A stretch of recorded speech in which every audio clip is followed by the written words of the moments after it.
O bolinho ainda estava quente quando me mandaram embora. 18 velas tremulavam na cobertura de chocolate. Feliz aniversário, Luísa, escrito com glacê rosa. E meus pais ali, com um recibo de chaveiro e sorrisos de satisfação. Adultos pagam suas próprias despesas, disse meu pai, guardando a chave da casa nova no bolso. Você tem 18 anos agora. Hora de aprender como o mundo real funciona. Minha mãe assentiu, cortando para si uma fatia do meu bolo de aniversário. Já te mimamos o suficiente. Isso vai construir caráter. Fiquei na nossa varanda, agora a varanda deles, segurando uma mochila com 2 mudas de roupa e meu laptop. Eles me deram 30 minutos para fazer as malas. 30 minutos para apagar 18 anos morando naquela casa. Para onde eu vou? Perguntei, enquanto a chuva começava a cair como um clichê. Isso é coisa de adulto, disse papai. Fizemos um favor a você deixando você ficar até o ensino médio. A maioria das crianças ficaria grata. Grata por poder viver na casa da minha infância até o segundo legal em que me tornei adulta? Posso, pelo menos... A porta se fechou. A luz da varanda se apagou. Pela janela pude vê-lo se acomodando para comer meu bolo de aniversário, provavelmente se parabenizando pela educação rigorosa que tiveram. Caminhei até o ponto de ônibus, com a chuva encharcando minha jaqueta, e liguei para a única pessoa que poderia me ajudar. Bia, é a Luísa. Posso dormir no seu sofá hoje à noite? Aquela primeira semana foi um inferno. Dormir nos sofás de amigos, tomar banho na academia, onde por sorte paguei adiantado uma mensalidade anual, me candidatar a empregos entre as aulas na Faculdade Popular São Gabriel. Meus pais planejaram tudo perfeitamente. Me expulsaram logo antes das provas finais, garantindo o máximo de perturbação. Sempre foram pessoas frias e práticas. O amor era condicional, baseado em conquistas. A afeição tinha preço, mas eu achava que sangue significava alguma coisa. Aparentemente, expirava aos 18 anos. As mensagens dos colegas de classe eram suaves na ferida. Meus pais postaram no Facebook sobre o ninho vazio, como eles estavam orgulhosos de eu estar abrindo minhas asas. Choveram comentários parabenizando eles por criarem uma filha tão independente. Nenhuma menção ao chaveiro. Nenhuma menção a comer meu bolo de aniversário enquanto eu estava na chuva. Uma semana depois de ficar sem teto, lembrei-me de algo. As últimas palavras que o meu avô Alcides me disse, sussurradas no hospital quando eu tinha 15 anos.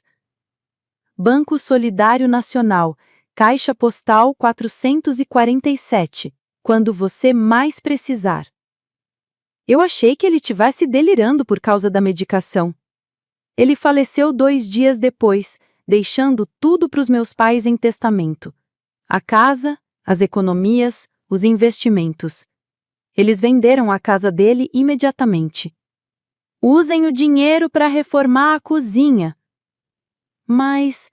Banco Solidário Nacional, Caixa Postal 447. Peguei 3 ônibus para chegar lá, usando algumas que havia guardado na minha mochila. O banco era antiquado, todo de mármore e mahógani, o tipo de lugar que ainda tinha caixas humanos em vez de só caixas eletrônicos. Preciso acessar o cofre 447, disse a atendente, tentando parecer que eu pertencia àquele lugar, com minhas roupas amassadas e olhos desesperados. Nome: Luísa Andrade. Ela digitou, franziu a testa e cutucou novamente. Preciso ver sua identidade. Minhas mãos tremeram quando entreguei minha carteira de motorista, a que comprovava que eu tinha 18 anos, adulta o suficiente para ser sem teto, mas talvez adulta o suficiente para o que meu avô tivesse deixado. Siga-me a senhorita Andrade. O cofre parecia saído de um filme, paredes de caixas de metal, 2 chaves necessárias para cada uma. Ela inseriu a chave do banco e me entregou um pequeno envelope que estava nos arquivos deles. Lá dentro, uma chave e um bilhete com a letra trêmula do vô Alcides. Para Luísa em seu aniversário de 18 anos. Eles vão te mostrar quem são. Esteja preparada. Ele sabia. De alguma forma, sabia exatamente o que os meus pais fariam. A caixa 447 era maior do que o padrão. Lá dentro, havia 3 coisas que mudaram tudo. Primeiro, uma carta datada de 3 anos atrás, 2 meses antes de sua morte. Minha querida Luísa, se você está lendo isso, seus pais fizeram o que eu temia que fizessem. Eles medem o amor em reais e veem seus filhos como investimentos com data de expiração. Eu vi eles contando os dias para o seu aniversário de 18 anos como se fosse uma libertação da prisão. Sinto muito por não ter podido te proteger enquanto estava vivo, mas posso te proteger agora. Seus pais acham que herdaram tudo. Eles estão enganados. Com carinho, seu vô Alcides. Segundo, um banco para uma conta em outro banco. O saldo me fez sentar ali mesmo no cofre do banco. R$ 487 mil. Terceiro, uma pasta de documentos de tirar o fôlego. Escrituras, títulos, certificados de ações e um documento de fideicomisso me nomeando como única beneficiária, ativado no meu aniversário de 18 anos. Meu avô não me deixou apenas dinheiro. Ele me deixou tudo que meus pais pensavam ter herdado. A herança deles tinha sido uma miragem, uma construção cuidadosa de ativos superficiais, enquanto a verdadeira riqueza aguardava nesta caixa. A casa em que moravam, a escritura estava em um fundo fiduciário, transferida para mim hoje. O carro que meu pai dirigia, o título de propriedade no fundo fiduciário. A carteira de investimentos da qual eles vinham vivendo de repente se tornou minha. Mas a obra-prima foi a carta do advogado do avô, datada e autenticada. A partir do aniversário de 18 anos de Luísa Andrade, todos os bens temporários foram transferidos para o fundo da família Andrade, com Luísa Andrade como única beneficiária. Os antigos moradores têm 30 dias para desocupar o imóvel. Moradores anteriores? Meus pais? Sentei-me naquele cofre de banco, rindo e chorando ao mesmo tempo. Meu avô tinha pregado uma peça por 3 anos, deixando meus pais pensarem que tinham herdado riqueza enquanto garantia que tudo seria transferido para mim no momento em que mostrassem quem realmente eram. Estejam prontos, dizia seu bilhete. Eu estava pronta. O advogado que meu avô havia contratado aguardava minha ligação. Senhorita Andrade? Feliz aniversário. Imagino que tenha ido ao banco. Eles me expulsaram, eu disse. No meu aniversário trocaram as chafiduras. Perfeito. Quer dizer, sinto muito pela sua dor, mas seu avô previu exatamente isso. Ele disse que eles fariam isso no momento em que você fizesse 18 anos. O homem foi um profeta. Então o que acontece agora? Agora, nós os entregamos com papéis de despejo. Eles têm 30 dias para deixar sua casa. Minha casa? As palavras soaram estranhas. E quanto ao dinheiro que gastaram, as reformas? Confira a página 47 dos fundos fiduciários. Quaisquer melhorias na propriedade do fundo fiduciário tornam-se parte do fundo fiduciário. Eles reformaram sua cozinha. Na manhã seguinte, contratei meu próprio chaveiro. Se eles quisessem jogar o jogo dos adultos pagam suas próprias despesas, eu estava ganhando. Também contratei uma empresa de mudanças, um oficial de justiça e levei a Bia para um café da manhã no restaurante mais chique da cidade. Você está lidando bem com isso, disse Bia, me observando planejar metodicamente enquanto comia panquecas. Meu avô passou 3 anos planejando isso. O mínimo que posso fazer é executá-lo corretamente. O oficial de justiça bateu na porta dos meus pais. à minha porta, exatamente às 17h47. Eu sei porque estava estacionada do outro lado da rua, com as janelas abertas, saboreando o momento. Meu pai atendeu de roupa de dormir, provavelmente se preparando para mais uma noite em sua casa roubada. O oficial lhe entregou os papéis e disse as palavras que eu havia escrito. Você foi intimado, você tem 30 dias para desocupar o local. Feliz aniversário, Luísa.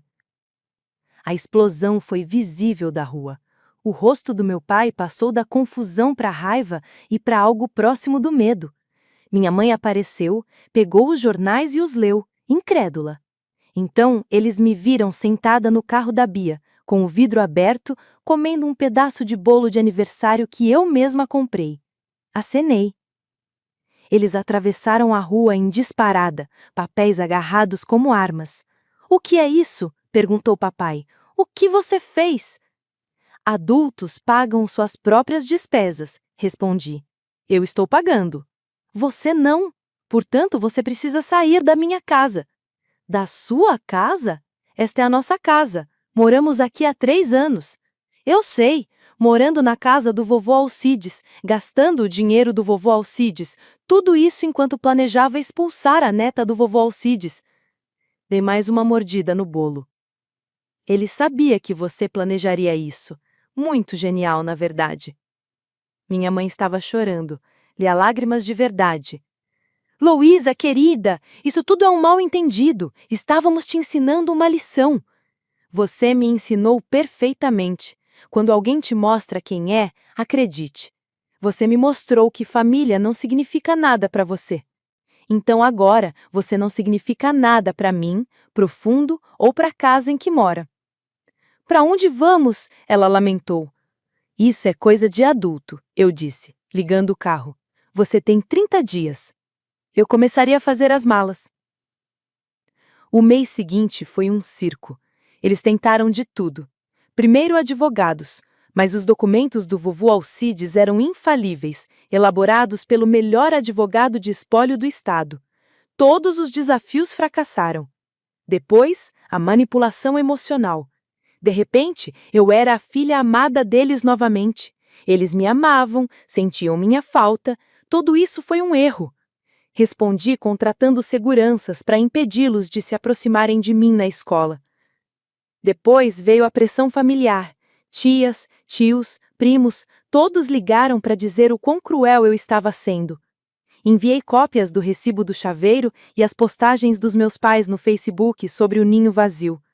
As ligações pararam. Finalmente, negociando, eles me deixariam voltar. Seríamos uma família novamente. Dividiríamos a casa. "Você trocou as chavetas no meu aniversário", eu lembrei. "Você comeu o meu bolo enquanto eu estava na chuva." "Não." No 29º dia, eles se mudaram. Contratei uma empresa para fazer uma limpeza profunda na casa e trocar as fechaduras novamente. A ironia deliciosa. E me mudei para lá no que seria o 31º dia da minha vida sem moradia. A casa parecia diferente sem a presença fria deles, mas aconchegante, como se o espírito do vovô Alcides estivesse esperando que eles fossem embora. Encontrei coisas que eles tinham perdido na pressa. Álbuns de fotos, suas medalhas de guerra, o relógio que ele usava todos os dias no escritório, escondido atrás das declarações de imposto de renda. Encontrei outra carta. "Luísa, se você está lendo isso na minha casa, então meu plano funcionou. Sinto muito por não ter lhe dado pais que a merecessem, mas eu poderia lhe dar o poder de escolher sua própria família. Dinheiro não é sobre vingança. É sobre liberdade.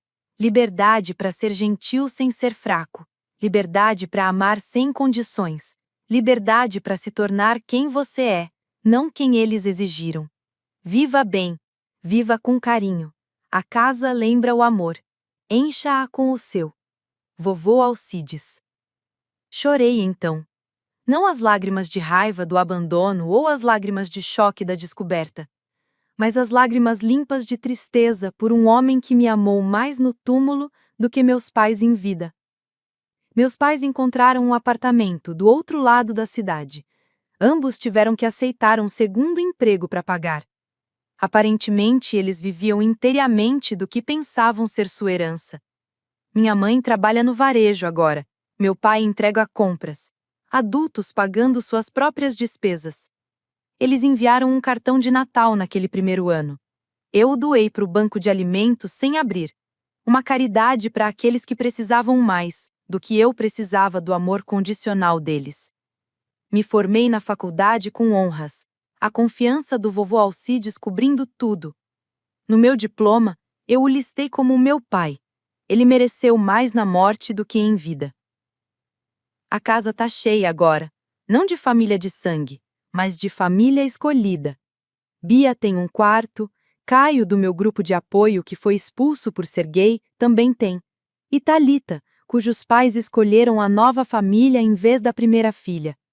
Cozinhamos jantares juntos, comemoramos aniversários como deve ser, criamos o aconchego que meus pais nunca proporcionaram. Semana passada, vi minha mãe no supermercado.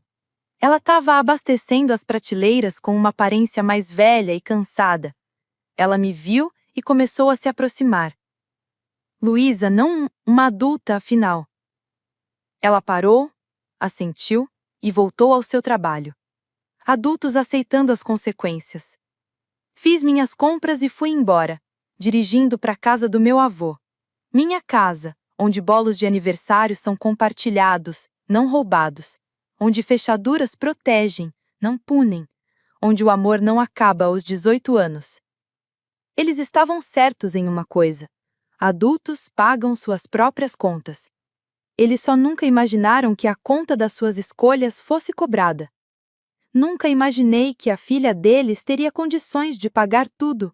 Vovô Alcides sabia. Ele se preparou. E quando me mostraram quem eram, eu estava pronta. Eles não tinham ideia do que viria a seguir, mas vovô Alcides tinha.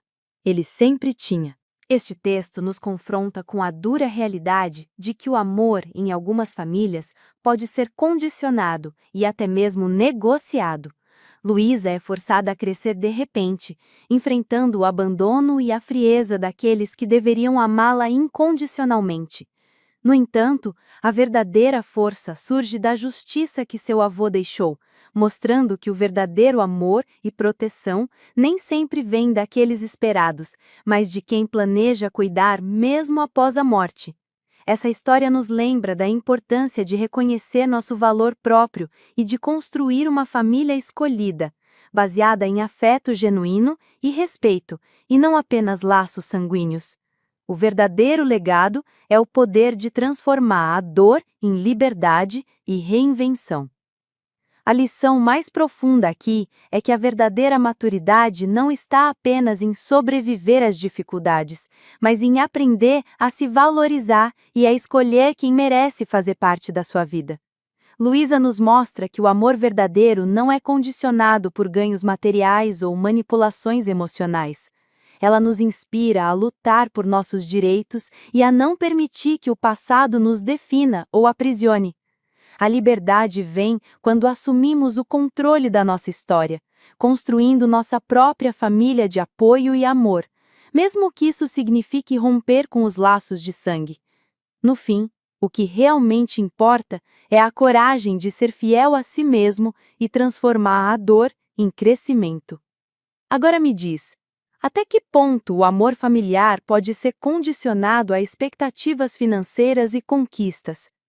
Como você reagiria se descobrisse que toda a sua vida e segurança estavam nas mãos de um segredo deixado por alguém que amou mais na morte do que em vida? Escreve aqui nos comentários, quero muito saber. De 0 a 10, qual a sua nota para essa história? Se essa história tocou você, deixe seu like para apoiar quem luta pela justiça e pela liberdade de ser quem realmente é. Inscreva-se no canal para mais histórias inspiradoras que mostram como, mesmo nas adversidades, podemos encontrar força para recomeçar. Vamos juntos construir uma comunidade de coragem, esperança e amor verdadeiro.